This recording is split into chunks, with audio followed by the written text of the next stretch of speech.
al análisis de redes, bueno, pido perdón por adelantado a matemáticos, ingenieros e informáticos que puedan ver esto. Intentaré explicarlo lo mejor posible. Esta idea surge un poco en relación bueno, pues a distintos estudios que se han realizado antes en el grupo, empleando algunos parámetros de redes, y a la idea de intentar bueno, analizar si existe alguna relación entre las autoexperiencias anómalas, en las que nos estamos centrando en algunas líneas de investigación, y algunos de los parámetros de redes que ya se han utilizado previamente en el grupo, como el coeficiente de agrupamiento. Entonces, bueno, por hacer una introducción, a ver si consigo explicarlo, a la teoría de grafos. La teoría de grafos es una rama de las matemáticas y de la informática que estudia estructuras a las que denomina grafos, ¿no? Entonces, un grafo sería un conjunto de nodos, también podríamos llamar vértices, los cuales estarían conectados por aristas, que también se denominan enlaces. Entonces, en la imagen de la izquierda vemos un grafo simple, ¿no?, en el que habría 4 nodos, que serían A, B, C y D, y 4 aristas, ¿no? La conexión de A con B, la conexión de A con C, la conexión de B con C y la conexión de B con D.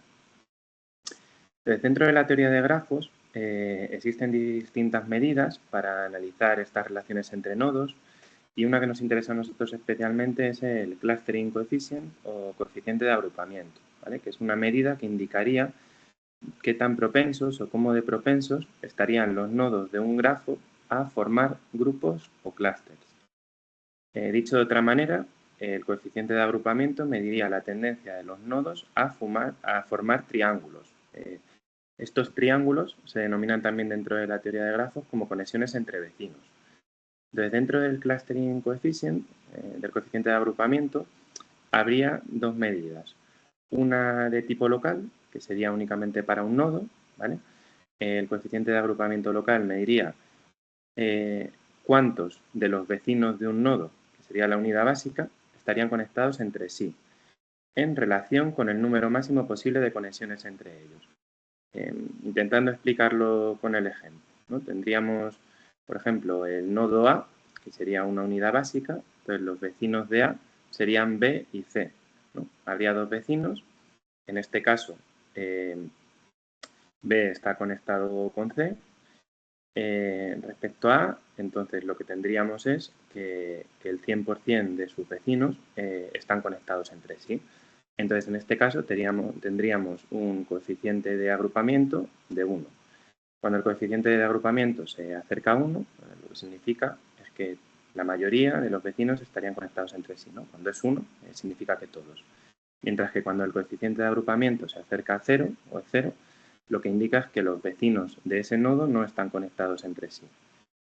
En el caso de B, por ejemplo, tendríamos que B tiene como vecinos a A, C y a D. De esos tres vecinos, ¿no?, A sí que está conectado con C, C está conectado con A, pero D no está conectado con ninguno, ¿no? Entonces, de las tres posibilidades, solo hay una que está conectada entre sí. Entonces, en el caso de B, el coeficiente de agrupamiento me parece que sería 0,33, 0,3 periódico, vamos. Sería como un tercio, ¿no?, de las conexiones. Creo que la fórmula de manera simplificada es algo así. En el caso del clustering coefficient global, me parece que hay varias formas de definirlo, pero una común que se suele utilizar sería como un promedio de todos los coeficientes de agrupamiento locales. Entonces, cuando este promedio se acerca a 1, indicaría que hay una red donde la mayoría, donde todos los nodos tenderían a formar grupos muy interconectados, mientras que cuando el coeficiente de agrupamiento se acerca a 0, lo que indicaría sería una baja agrupación y, por tanto, redes más dispersas o aleatorias. Si aplicamos la teoría de grafos al estudio de la actividad cerebral, el cerebro lo entenderíamos se representaría como una red en la cual los nodos serían áreas o regiones cerebrales y las aristas representarían o bien conexiones estructurales, por ejemplo, fibras nerviosas, o bien conexiones funcionales, como correlaciones en la actividad de distintas zonas. En el caso, ¿no?, de aplicar la teoría de grafos al estudio de la actividad cerebral hay dos conceptos fundamentales dentro del análisis de redes. Por un lado, la segregación, que sería la capacidad del cerebro para procesar información de forma especializada en regiones locales o módulos. ¿Vale? En la imagen de arriba, en la parte A, vemos que en verde, ¿no? se marcaría un módulo, en cada uno de los colores se marcaría un módulo. Sería una agrupación, ¿no? de nodos que procesan información especializada, y se considera, ¿no? que estas regiones locales o módulos serían grupos altamente interconectados que sirven, ¿no? o que en principio tendrían como función el poder procesar según qué tipo de información, ¿no? información específica. Dentro de la segregación hay distintas medidas que se emplean. Como decía, nosotros nos vamos a centrar sobre todo en el coeficiente de agrupamiento, pero bueno, hay otras como la modularidad o la eficiencia local. Y otra medida relevante sería la integración de la red. La integración hace referencia a la capacidad del cerebro para combinar y distribuir información entre regiones que están distantes. Una de las medidas más utilizadas es el path length, que se traduce algo así como longitud de camino, ¿vale? Que haría referencia al número de pasos mínimo que hay que recorrer para ir de un nodo a otro, ¿no? en una conexión entre ellos. Entonces, mientras que el coeficiente de agrupamiento sería una medida de la segregación de la red, por tanto, de la especialización, en el caso de la integración y del path length, ¿no? tendríamos una medida de la capacidad del cerebro para integrar, ¿no? para combinar y distribuir información entre distintas zonas. Volviendo al clustering coefficient, como decía, se considera una medida de la segregación, ya que un alto coeficiente de agrupamiento indicaría que los vecinos de una región cerebral están muy interconectados. Esto, a su vez, sugeriría que existen módulos funcionales o comunidades que están colaborando internamente y, a su vez, reflejaría una especialización local de procesamiento. En la imagen de la derecha, el triángulo azul, ¿no? sería la representación del coeficiente de agrupamiento. Mientras que el path length o longitud de camino sería una medida de integración, porque va a reflejar la facilidad que tiene la información para viajar entre distintas partes de la red, ¿no? Cómo de accesibles son las relaciones entre nodos. Dentro de la longitud de camino del path length hay también dos medidas que se suelen utilizar. El path length, vamos a llamarlo básico, ¿no? entre dos nodos, que sería el número mínimo de aristas que hay que recorrer para ir de uno a otro, y luego la media, ¿no? o el promedio. Sería, bueno, como dice la palabra, el promedio de todas las distancias mínimas en esa red. Entonces, en principio, con estas dos medidas podríamos analizar tanto la segregación como la integración. Bien, tras esta breve introducción teórica, he ido recogiendo algunos de los artículos que se han publicado, por no decir casi todos, en los que han realizado un análisis de redes empleando como muestra pacientes con esquizofrenia, ¿no? con la intención de comprobar si la integración, si la segregación es diferente. Sobre todo me he centrado e intentado marcar en negrita lo que tiene que ver con el clustering coefficient, con la medida de coeficiente de agrupamiento, que es la que en principio vamos a utilizar nosotros principalmente. Entonces, bueno, aquí me remito a un estudio realizado por miembros del grupo, ¿no? por el grupo del que formamos parte, un estudio que se realizó hace ya tiempo, creo que el año 2017. Entonces, en este estudio, lo que se pretendía es estudiar la modulación rápida de las redes funcionales en la esquizofrenia. Se utilizó teoría de grafos para analizar la actividad EEG durante una tarea de Osvaldo auditivo. Bueno, se emplearon 57 pacientes con esquizofrenia, incluyendo algunos con primer episodio, controles sanos, y las medidas utilizadas fueron el clustering coefficient, el path length y el smart work, que es otra de las medidas de grafo. No voy a entrar en ello porque no es lo que vamos a analizar nosotros ahora. Entonces, en este caso, en este primer estudio, se analizó, por un lado, la línea base, ¿no? serían los 300 milisegundos antes de que apareciera el estímulo, y la actividad cerebral durante la respuesta del sujeto, 350 milisegundos y 450. ¿Qué es lo que se observó en este estudio? Que tanto el clustering coefficient como el path length mostraban una modulación significativa entre la línea de base y la respuesta en los controles, pero esta modulación no aparecía en los pacientes. Centrándonos en la línea base, que es quizá lo que más nos va a interesar a nosotros, porque reflejaría el estudio de la actividad en estado de reposo. Los pacientes mostraron mayor coeficiente de agrupamiento en la línea base y menor coeficiente de agrupamiento y mayor longitud de camino durante el periodo de la respuesta. Como decía, quizás lo que más nos interesa a nosotros es la parte de la línea base. Entonces, por sintetizarlo, mayor coeficiente de agrupamiento durante la línea base. Además, en este estudio, bueno, pues lo que encontraron es que en el caso de los pacientes, la modulación del coeficiente de agrupamiento se asociaba inversamente al rendimiento cognitivo en tareas ejecutivas y directamente a la memoria de trabajo. Sin embargo, no parece que estas medidas de redes se relacionasen con síntomas, ¿no? Bueno, los que solemos estudiar, síntomas positivos, síntomas negativos. En la época de ese estudio aún no había medidas de autoexperiencias anómalas, de ahí el objetivo de quizá empezar a estudiarlo a partir de ahora. Entonces, bueno, la conclusión que se sacó es que los resultados eran coherentes con una red hipersegregada en la línea base, mayor coeficiente de agrupamiento y una menor modulación de la conectividad funcional durante la tarea cognitiva, ¿no? En el caso de los pacientes con esquizofrenia. Hay distintos estudios que apuntan en la misma dirección, pero antes de pasar a ellos, bueno, creo que es interesante recoger un poco la discusión que se planteaba en este estudio y que quizá motiva, como decía anteriormente, el empezar a estudiar las autoexperiencias anómalas. En este caso se planteaba que la percepción consciente y la subliminal podrían diferenciarse por la extensión de la sincronización, ¿no?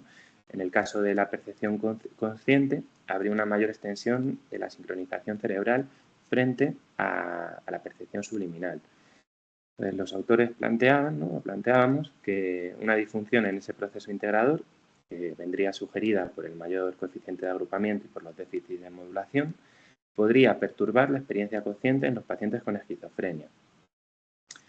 Aquí se remiten a este libro que creo que es el de ritmos cerebrales o algo así se llama, de Bursaki, que planteaba, ¿no?, que la representación neuronal de los acontecimientos internos y externos podría basarse en la conformación transitoria de conjuntos sinápticos distribuidos.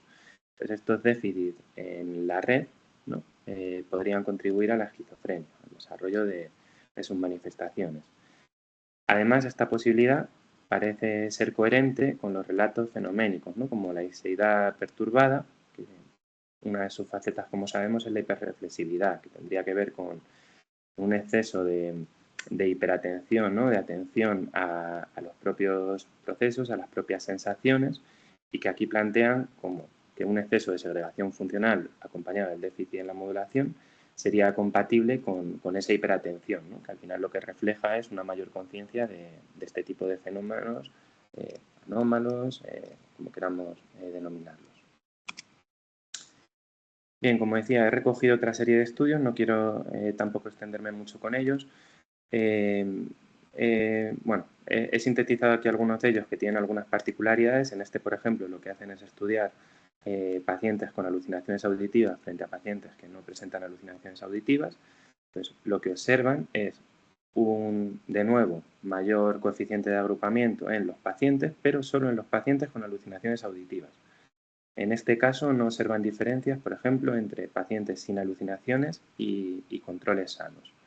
¿Vale? Entonces, bueno, la conclusión que sacan los autores es que los pacientes con alucinaciones auditivas mostraban una hiperactividad en estado de reposo frente a controles sanos y pacientes sin alucinaciones auditivas. Por lo que, bueno, ¿no?, pues, entienden que esta medida de segregación en concreto podría relacionarse con este tipo de manifestaciones, ¿no?, con las alucinaciones auditivas. Ya es, bueno, pues un salto interpretativo. Este otro estudio lo he recogido también porque incluye pacientes bipolares y porque hace una diferenciación entre resultados a nivel global, como decíamos, coeficiente de agrupamiento a nivel global y coeficiente de agrupamiento a nivel nodal o a nivel local, ¿no? En el coeficiente de agrupamiento a nivel global, lo que observaban es que tanto los pacientes con esquizofrenia como trastorno bipolar mostraban un coeficiente de agrupamiento mayor y una menor longitud de camino. Aquí en este caso diferenciaban entre bandas y observaban que esto se producía en la banda teta. A nivel nodal o a nivel local, bueno, hay resultados diferentes, no voy a entrar tampoco mucho en ellos porque los estudios que estamos realizando nosotros van más a nivel global. Pero aquí lo que intentan hacer es, bueno, pues una identificación de las diferencias que pueda haber entre distintas zonas cerebrales, ¿no? Encuentran alguna diferencia entre pacientes con esquizofrenia y pacientes con trastorno bipolar.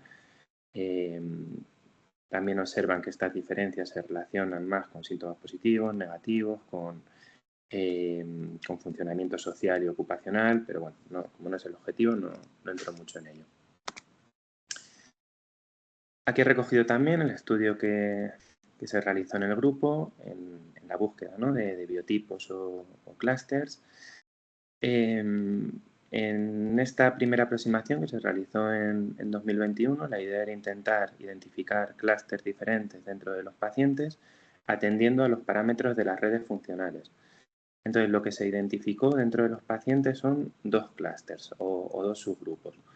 Uno de los subgrupos, que a nivel de redes funcionales sería igual que los controles, tendría propiedades similares, y uno de los subgrupos que presentaba tanto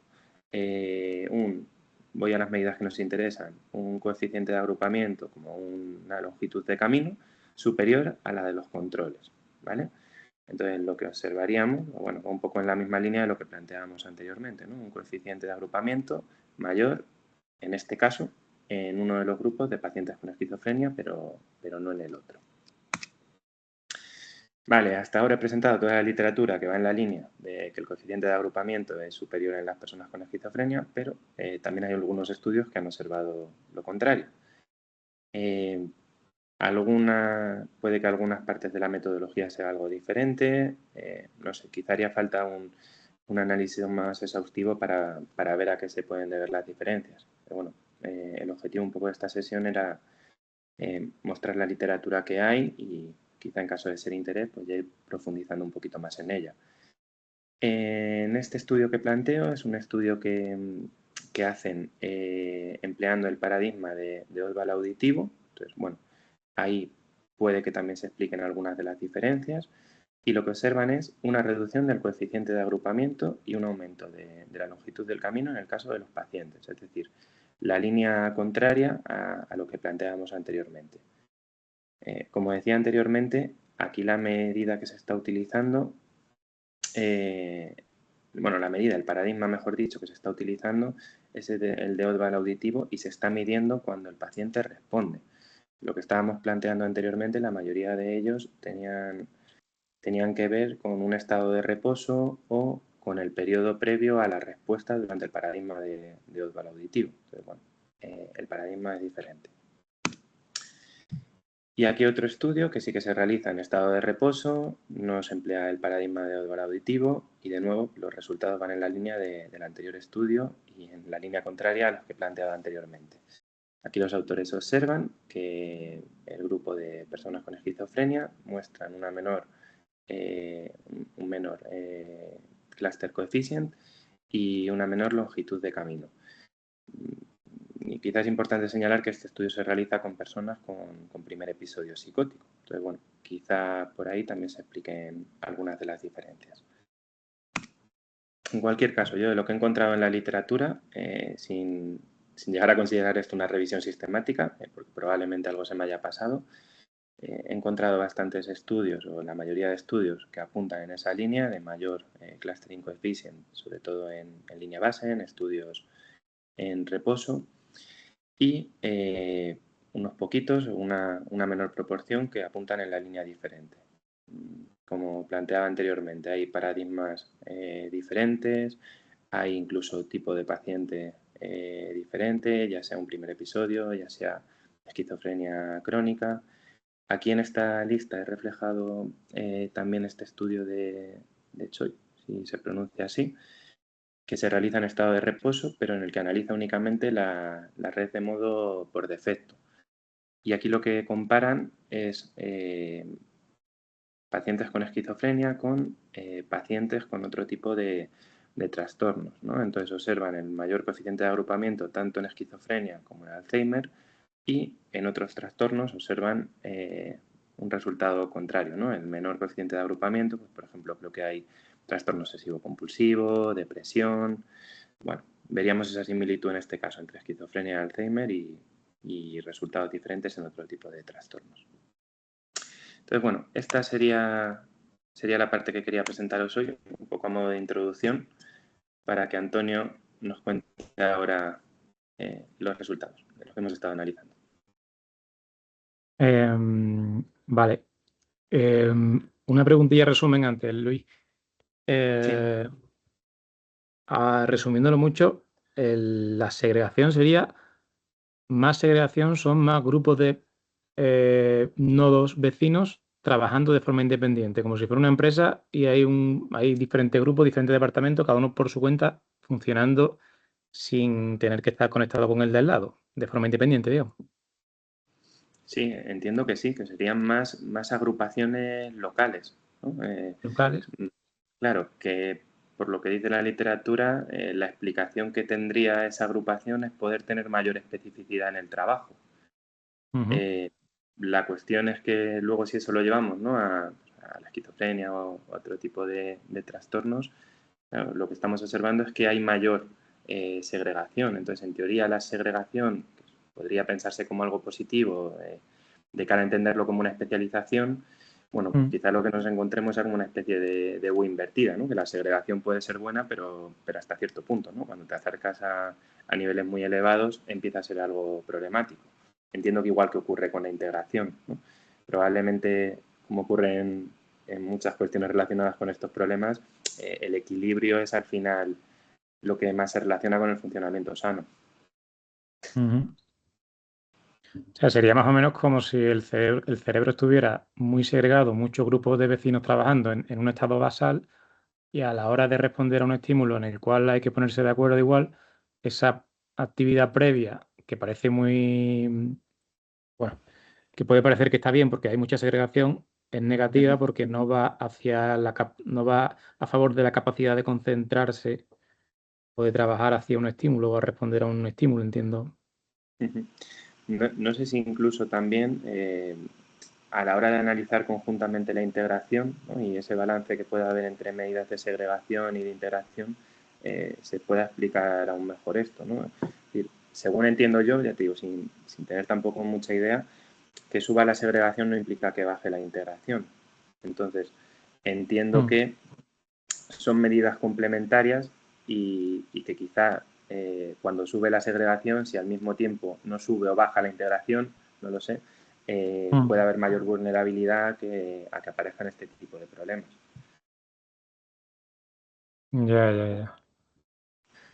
Vale. Bien, pues voy a presentar yo ahora lo que tenemos de las correlaciones que hemos hecho entre segregación y autoexperiencias.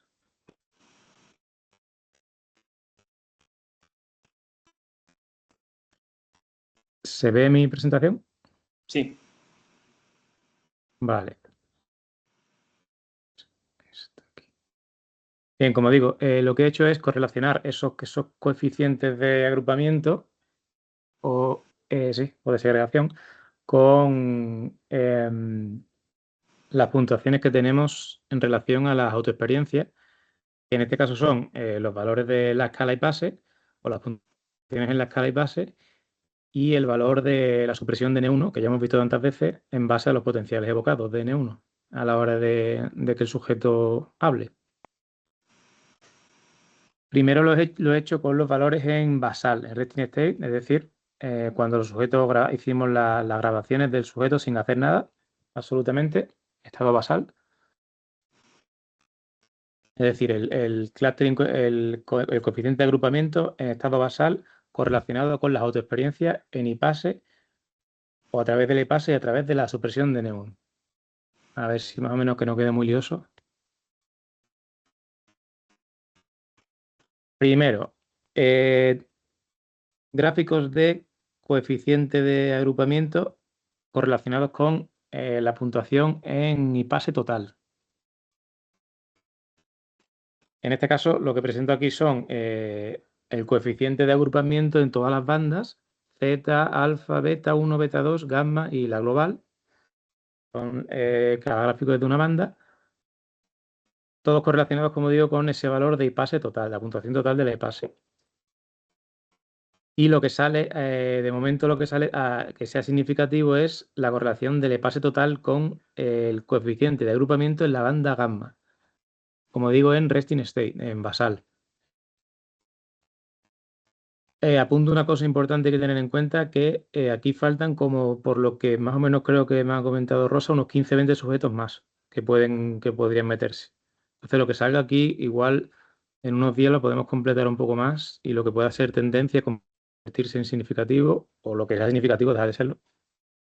Pero bueno, en este caso, con los sujetos que hay, que son bastantes, para tener una primera aproximación, vemos que la EPASE total se correlaciona con ese valor en gamma, en coeficiente de la segmentación en gamma, en estado de reposo.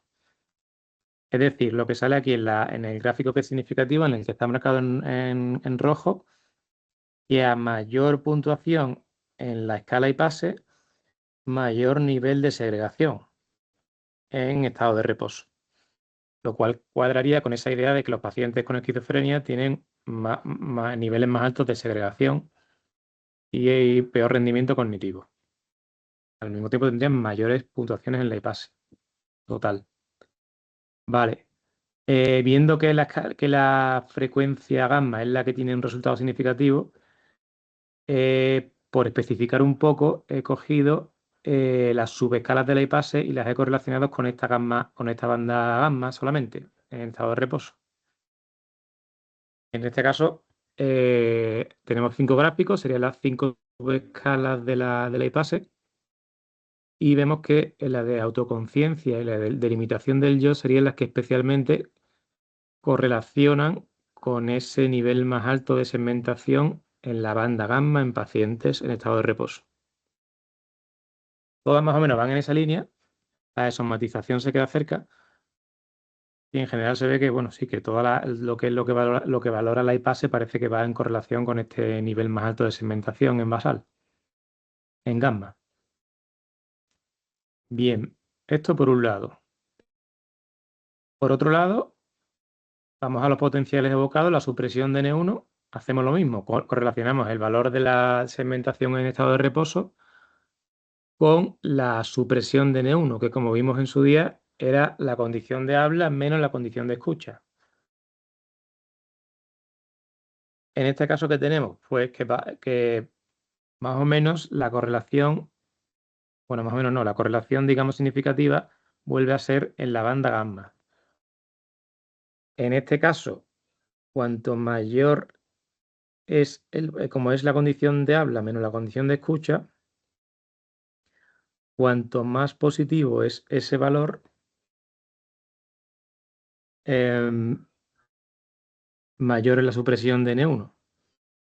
Con lo cual, lo que sale es que a medida que esa supresión de N1, que sería lo que debería pasar en la condición de habla, a medida que esa supresión es menor en pacientes, mayor es el grado de segregación en la banda gamma en estado en la tarea en estado de reposo, perdón.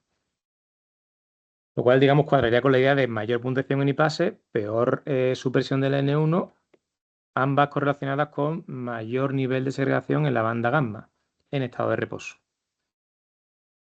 En el resto no hay nada, hay alguna tendencia, pero ninguna es significativa, como en gamma. Vale, hasta aquí en basal, en resting state. Todos los resultados en resting state, que en resumen es mayor puntuación en IPASE, menor supresión de N1, ambas correlacionadas con mayor nivel de segregación en banda gamma. Ahora, si hacemos lo mismo, la misma correlación de las autoexperiencias con el coeficiente de agrupamiento o el nivel de segregación en la tarea de P300, aquí tendríamos 3, digamos, momentos que se pueden medir. Uno es la línea base, es decir, la actividad previa a emitir la respuesta, la actividad en la ventana de respuesta y lo que se llama la modulación, que sería la actividad en la ventana de respuesta menos la actividad en línea base. Tenemos, digamos, estas 3 puntuaciones que vamos a correlacionar con, como he dicho, esas autoexperiencias, con la IPASE y con la supresión de N1. Bien, En este caso, segregación en la línea base de la tarea P300 relacionada con las puntuaciones en la IPASE total. Aquí hay algunas, en este caso, por ejemplo, la banda gamma, hay una tendencia, pero no llega a ser significativa. En la banda alfa también, que igual incluyendo esos 15-20 sujetos que faltan, puede llegar a ser significativa, ambas, una de ellas o las dos. Y curiosamente, en la banda Z sí es significativa la correlación, pero lo que indica sería que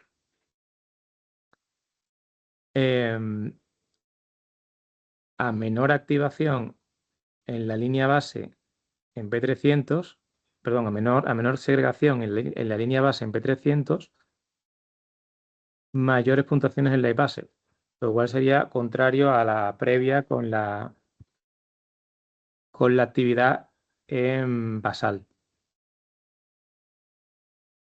En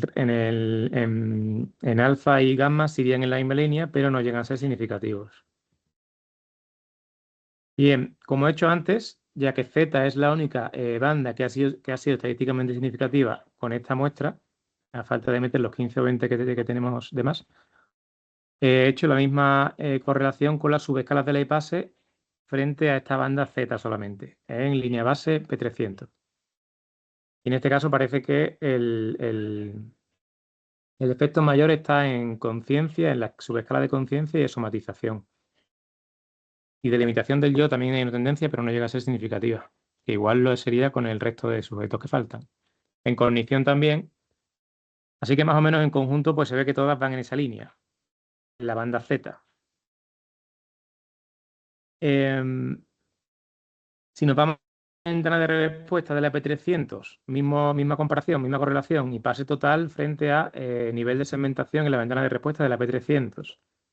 Pues en la ventana de respuesta no hay nada, ni significativo ni especialmente, quizá en alfa y en gamma hay un poco más, hay una tendencia, pero no es muy elevada, aunque aún así con 15-20 sujetos, verdad que pueden hacerse significativas ambas tendencias, como digo, en alfa y en gamma, que serían las dos que también tenían tendencia o presentaban tendencia en baseline de la P300. Por otro lado, por último, si correlacionamos la modulación de la P300, que como he dicho sería la ventana de respuesta menos la ventana de basal, con los valores, las puntuaciones totales en IPASE, aquí sí que no he visto que aparezca nada especialmente reseñable. No hay ninguna tendencia que destacar. Aún así, como digo, 15-20 sujetos pueden hacer que cualquiera de estas sea significativa. Pero en principio, con lo que hay, no parece que haya nada a nivel de segmentación en la modulación de P300, que es respuesta menos basal en correlación con el pase total. Bien, hasta aquí el tema de las autoexperiencias. Como hay algunos artículos que también hablaban de sintomatología positiva, he incluido la correlación con los valores de la PANSS. En este caso, el clustering coefficient en resting state, en basal, frente a la PANSS, a las puntuaciones en la PANSS. Y de primera no hay tampoco algo significativo. Igual en alfa y en beta parece que hay tendencia, en beta 1, pero no llega a ser ninguna significativa. Pasa lo mismo, incluyendo 15-20 sujetos más, si también tienen la PANSS, puede cambiar bastante el resultado, que es lo que veremos en los próximos días. Y hasta aquí es lo que tenemos hecho por ahora.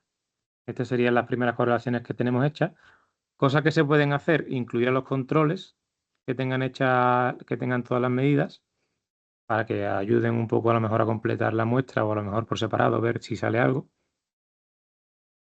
Y bueno, lo que he dicho, incluir esos 15-20 pacientes más que tenemos para ver si las tendencias se vuelven significativas o alguna correlación significativa de ser, etcétera, etcétera. Vale, pues esta sería mi parte. No sé si hay alguna duda, algo que no quede claro.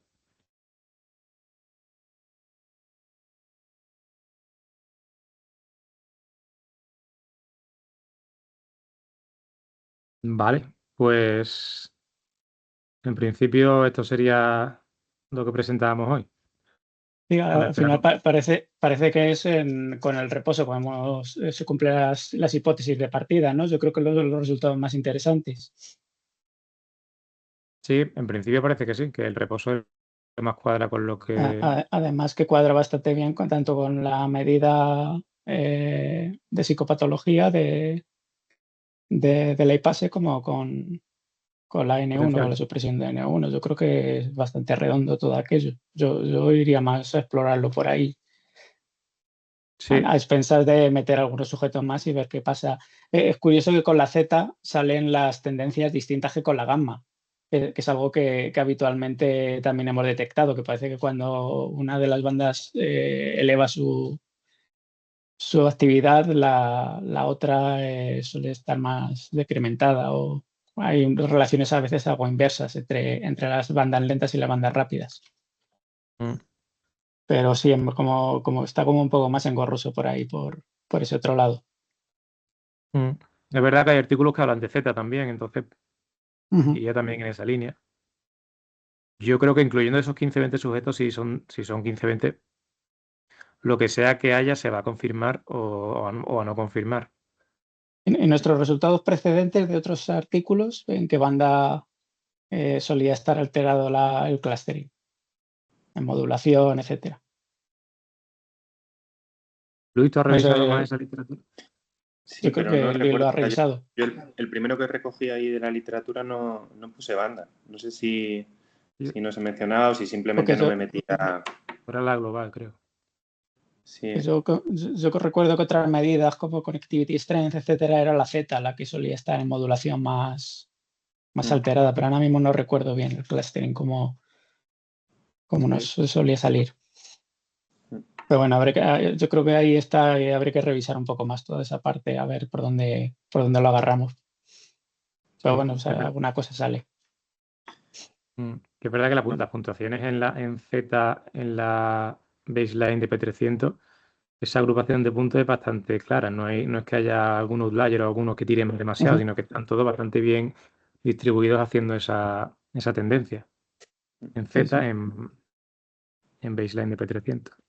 Claro, yo creo que en Ujú, cualquier caso, a la hora de relacionarlo con las autoexperiencias anómalas, con lo que tiene más sentido es con el estado de reposo, porque ujú. al final, durante la tarea P300, aunque sea la línea base, claro, es la línea base, pero es la línea antes de cada estímulo. Es decir, que el cerebro está funcionando haciendo la tarea, ¿no? Aunque estemos cogiendo la línea base. Entonces, de Mm, cara a esa medida de psicopatología, ¿no? Sería un poco las autoexperiencias anómalas, quizá lo más interesante es el estado de reposo. Sí, sí, yo estoy contigo. Según estabas haciendo la revisión, Luis, Mm. lo tengo por aquí anotado que hay que distinguir muy bien entre el reposo y la línea base, porque no es exactamente lo mismo y a veces lo pasamos de puntillas por ello Sí. y la actividad es totalmente distinta, porque hay una expectativa y nuestras neuronas están activadas y esperando que algo ocurra en, Mm. en la línea base de la tarea P300 o del self o de lo que sea. Mientras que en reposo es simplemente el divagar.